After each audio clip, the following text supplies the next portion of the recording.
देश पर निकाल लेंगे।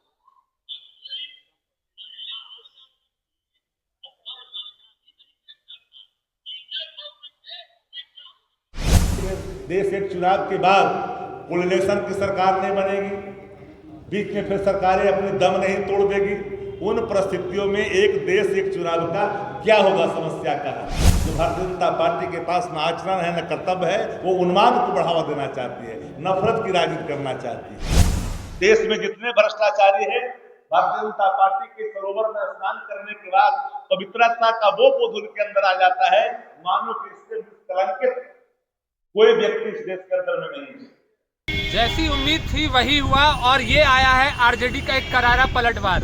नीतीश कुमार के पार्टी जेडीयू ने लगातार लालू प्रसाद यादव के बयान पर जिस तरीके से बिहार में राजनीतिक सरगर्मी बचा करके रखी हुई थी, उस पर अब आरजेडी की करारी प्रतिक्रिया आई है। आरजेडी के मुख्य प्रवक्ता शक्ति सिंह यादव ने नीतीश कुमार का वीडियो प्ले कर दिया है पीसी के दौरान। पहले आइए सीधा बिना वक्त गवाए हुए ले चलते हैं, दिखलाते हैं आपको वीडियो में कि क्या कुछ कहा गया है प्रेस वार्ता में, किन किन मुद्दों पर बात हुई है। वन नेशन वन इलेक्शन पर भी बात की गई है, इस पर भी बवाल मचा है। आरजेडी ने अब लगातार बयानों का सिलसिला, प्रहार का सिलसिला शुरू कर दिया है और बिहार की राजनीति एक बार फिर से सरगर्मी सर चढ़ के बोल रही है। बिहार में बड़े पैमाने पर किसानों के साथ जटिल अनुकूल बनाए गए हैं माफिया के लिए। उस संदर्भ में हम आप सरकार को ध्यान आकृष्ट करना चाहेंगे। कुछ दिन कबल पटना उच्च न्यायालय ने अपने ऑब्जर्वेशन में सरकार को स्पष्ट तौर पे कहा कि एक ऐसी प्रणाली है जहां पैक्स अध्यक्ष चुनाव जीत करके आते हैं और जो पहले से पैक्स अध्यक्ष जो कुंडली मार के लंबे समय से बैठा है, उसके अनुकूल उनकी समितियां बनी होती है, वो जीत करके वो भी आते हैं। जब अध्यक्ष हार जाता है तो सभी अपने सदस्यों से इस्तीफा करा देता है। तदोपरांत मजबूरन प्राधिकार को चुनाव में ढकेलना पड़ता और निर्वाचित अध्यक्ष को फिर से चुनाव का सामना करना पड़ता है। जब आप लोग सब जानते हैं कि त्रिस्तरीय पंचायतों में प्रणाली नहीं है। वहां अगर वार्ड के सदस्य, वहां भी वार्ड विकास समिति है, वहां अगर वार्ड इस्तीफा देते हैं तो मुखिया का चुनाव नहीं होता। लेकिन पैक्स के सदस्य अगर पंचायत के हैं, निर्वाचित होकर के आते हैं, अगर वो एक साथ इस्तीफा कर देते हैं तो अध्यक्ष के भी चुनाव का सामना करना पड़ता है। 8 साल से 10 साल से जब डिफॉल्टर पैक्स है, जिस पर भ्रष्टाचार के गंभीर आरोप लगे हैं, उसकी संख्या सैकड़ों में बिहार के अंदर में है। उसको टैग किया जाता है बगल के पैक्स से। किसान को डबल टैक्स देकर करके अपनी बेचनी पड़ती है धान को, गेहूं को। और इस गंभीर मसले पर अपने ऑब्जर्वेशन में पटना उच्च न्यायालय ने स्पष्ट तौर पर सरकार को कहा कि इस नियम में बदलाव लाइए। और प्राधिकार को जब पत्र लिखा गया तो प्राधिकार ने भी बिहार की सरकार को, सेक्रेटरी को, अपर मुख्य सचिव को पत्र लिखा। प्राथमिक कृषि शाखा समिति पैक्स के निर्वाचित सदस्यों द्वारा त्याग पत्र दिए जाने के फलस्वरूप समिति के अवक्रमण एवं निर्वाचन की उत्पन्न होने वाली स्थिति के लिए समादेश याचिका संख्या 9491/2015 एवं अन्य स्वरूप मामले में दिनांक 17/8/2015 को माननीय उच्च न्यायालय द्वारा किए गए ऑब्जर्वेशन के संदर्भ में कि भाई ऐसे दृष्टांत सामने आ रहे हैं कि लोकतांत्रिक रूप से निर्वाचित प्राथमिक कृषि समिति के अध्यक्ष की अध्यक्षता में समिति के कार्य संचालन को संपन्न नहीं होने देने के लिए निर्वाचित सदस्यों द्वारा त्याग पत्र दे दिया जाता है। सदस्यों द्वारा त्याग पत्र दिए जाने के से समिति जो है अल्पमत में आ जाती है और प्रशासक की नियुक्ति तथा तदोपरांत नए सिरे से निर्वाचन की प्रक्रिया प्रारंभ करनी पड़ती है। और निर्वाचन में पराजित पक्ष तत्काल अपनी मंशा में सफल हो जाते हैं तथा उन्हें मनोवांछित लाभ प्राप्त होता है। और सहकारिता आंदोलन का उद्देश्य यहाँ पर प्रभावित हो जाता है। एक गंभीर सवाल है, पूरे बिहार से मामला जुड़ा हुआ है। माननीय उच्च न्यायालय ने ऑब्जर्वेशन के आलोक में विभागीय स्तर पर विचार किया जाए यह कहा, यदि नहीं किया गया तो इस पर अभी भी विचार किए जाने की आवश्यकता है ताकि स्वार्थी तत्वों की मंशा ध्वस्त हो सके। सहकारिता आंदोलन का उद्देश्य सरल और सुलभ किसानों के अनाज का क्रय करना, उनको ससमय उनको उत्पादन का लाभ देने का है, बल्कि भ्रष्टाचार की भीड़ चढ़ाने का नहीं है। और ये गुटबंदी, धन बल के आधार पर गुटबंदी और मनवांछित लाभ के उद्देश्य से निर्वाचित सदस्यों द्वारा त्याग पत्र देकर समिति के कार्य संचालन को विफल करने के कुंठित प्रयास पर रोक लग सके, यह भी मंशा जाहिर किया गया, यह भी बात कही गई।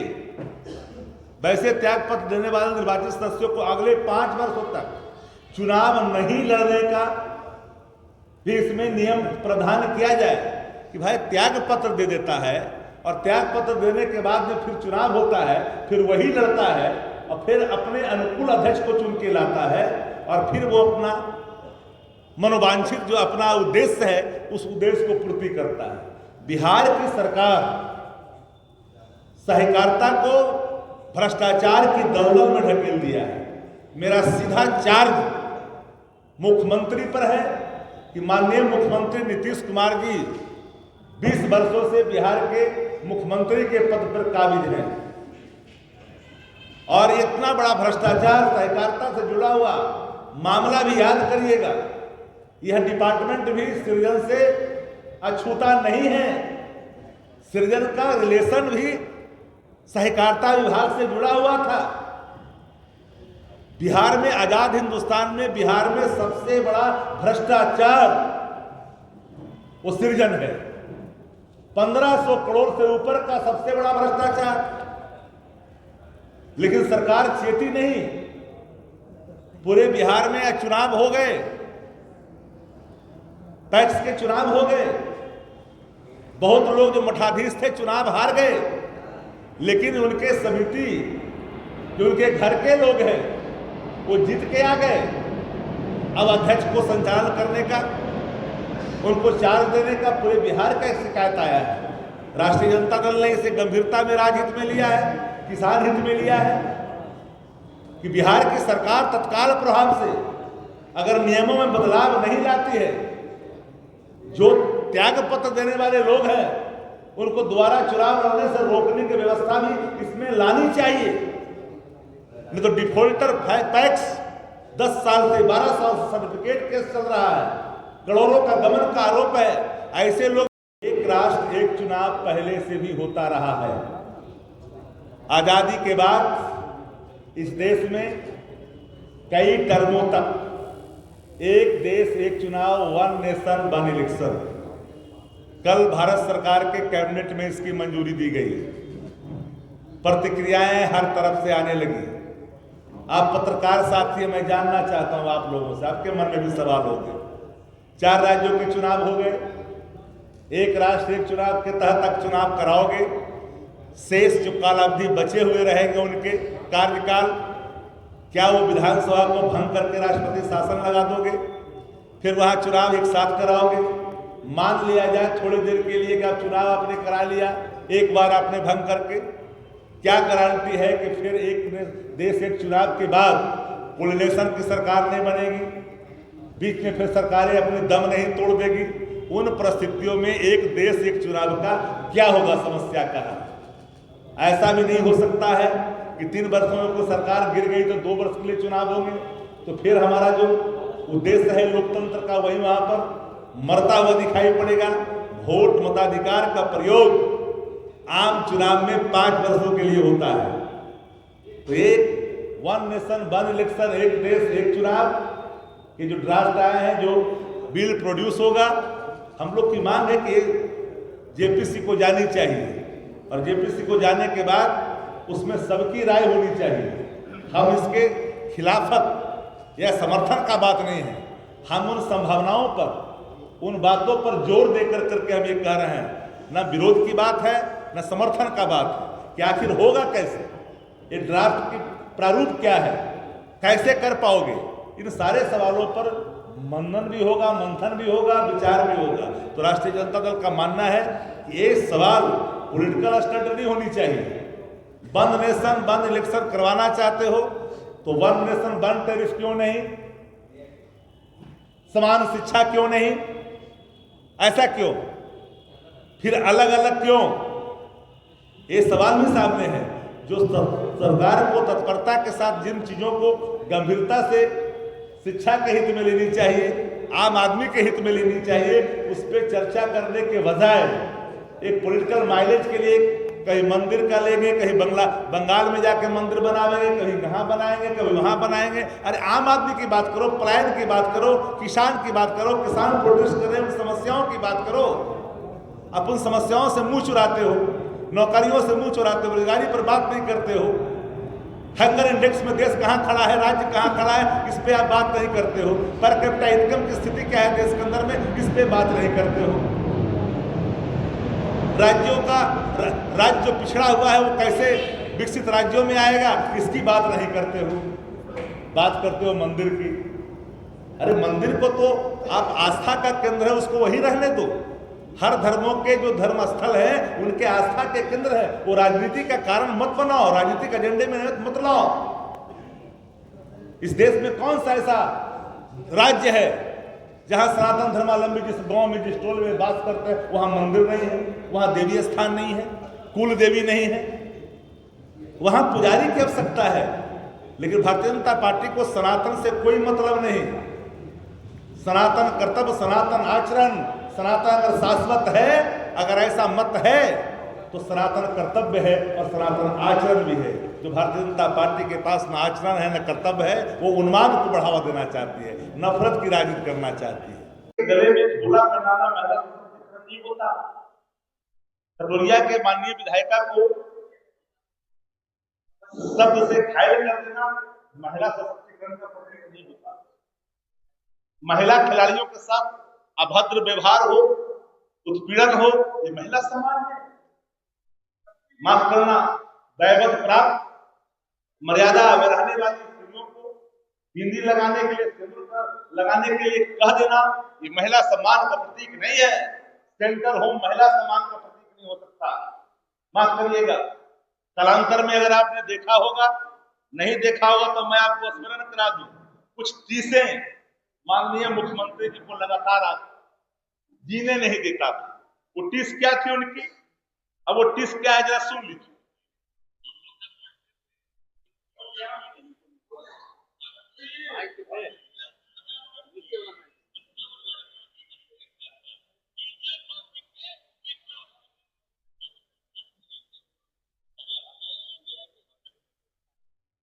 अपने फिर मैं उसको प्ले कर देता हूँ, सुन लीजिए।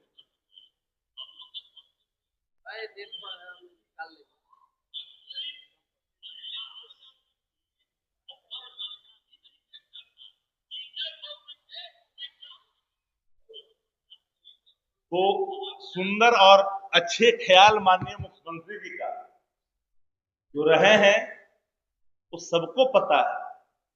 कभी कभी शब्दों के अर्थों को समझे बगैर कई लोग कई चीजों को अपने ही रूप से प्रभावित कर देते हैं। अचेतन अवस्था में पड़े हुए नायक को अगर जनसमूह की आकर्षण की आवश्यकता है, नदी और नालों में जलों के प्रवाह को देखने में उनके अंदर आकर्षण की अगर आवश्यकता है ताकि चेतना आ जाए, व्याघ्र परियोजनाओं को देखने के बाद अगर उनके अंदर चेतना आ जाए तो आकर्षण का आशय यह होता है कि शब्द कभी कभी मजाकिया लहजों में भी कहा जाता है। उद्देश्य को समझना चाहिए कि जो लोग माननीय मुख्यमंत्री के अचेतन अवस्था का अनुचित लाभ उठा रहे हैं उनके अंदर एक आकर्षण होनी चाहिए। और एक बार मैं कह देना चाहता हूं आप पत्रकार साथियों को, बड़ी गौर से इन बातों को सुनिएगा। नीतीश कुमार जी के दिन कौन लोग हैं जिनका समता पार्टी से कोई लेना देना नहीं? 3-4 लोग कौन है? विचार अधिकारी से लेकर के 3 आदमी 4 आदमी कौन है? समता पार्टी से न कोई वास्ता, लोक नायक जयप्रकाश नारायण जी के आंदोलन से कोई वास्ता नहीं, राम मनोहर लोहिया जी के सिद्धांतों से वास्ता नहीं। ऐसे लोग आज उनके इर्द गिर्द घूम करके सामाजिक न्याय, धर्मनिरपेक्षता, समाजवाद सबको धोखा दे रहे हैं। और एक घुटन सी है जनता दल के अंदर, कई बिंगू खड़े हो चुके हैं। उनको पता है कि आने वाला कल घातक होगा। चौथे नंबर पर बिहार की जनता ढकेलेगी, याद करिए। कुछ आप लोग लगता है कि किसी के अस्वस्थ होने को भी नाराजगी को आप देते हैं, माफ करिएगा। इसके पहले भी एक सवाल आप लोगों ने उठाया था, उस सवालों का भी जवाब स्वयं आकर के दे दिए।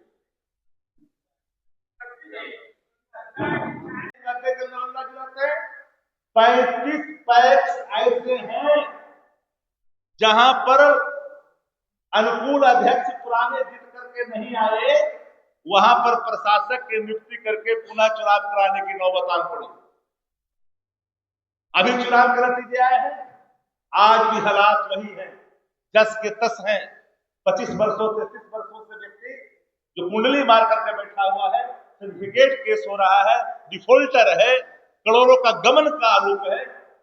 ऐसे पैक्स अध्यक्षों को, ऐसे समितियों को संरक्षित करने के लिए यह कानून में बदलाव नहीं की जा रही है। इसलिए मेरा मांग है कि अगर सरकार सही मायने में किसान हित में संवेदनशील है तो एक सप्ताह के अंदर बिहार की सरकार और बिहार के मुखिया मानो ये भ्रमण पर कहीं निकले हैं, पता चला है कि उत्तर बिहार के किसी कोना पर गए हैं व्याघ्र परियोजना को देखने के लिए, तो कम से कम उनका दृष्टि इस पे पड़े।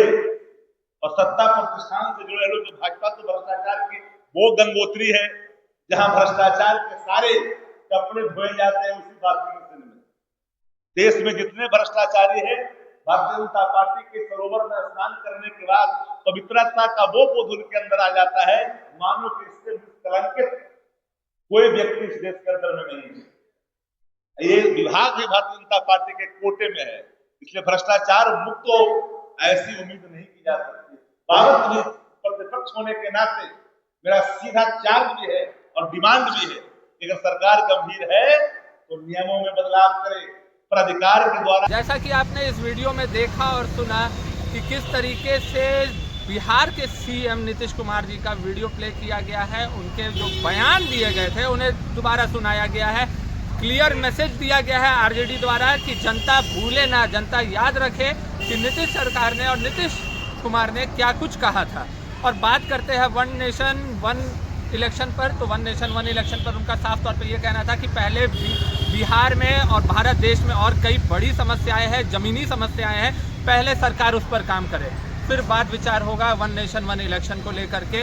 पहले जो रोज़मर्रा से जो भारत की जनता जूझ रही है उस पर पहले विचार करें, उसे हल करें, उसके बाद करें। और यहाँ तक की बात करें कि आप देख सकते हैं कि बिहार की अब राजनीति में एक बार फिर से भूचाल आ चुका है और एक बार बिहार की सियासत फिर से गर्मा चुकी है। अब जेडीयू की क्या प्रतिक्रिया निकल करके आती है ये देखना काफ़ी दिलचस्प रहेगा। तब तक के लिए जुड़े रहे हमारे साथ, देखते रहे आगाज़ एक्सप्रेस। धन्यवाद।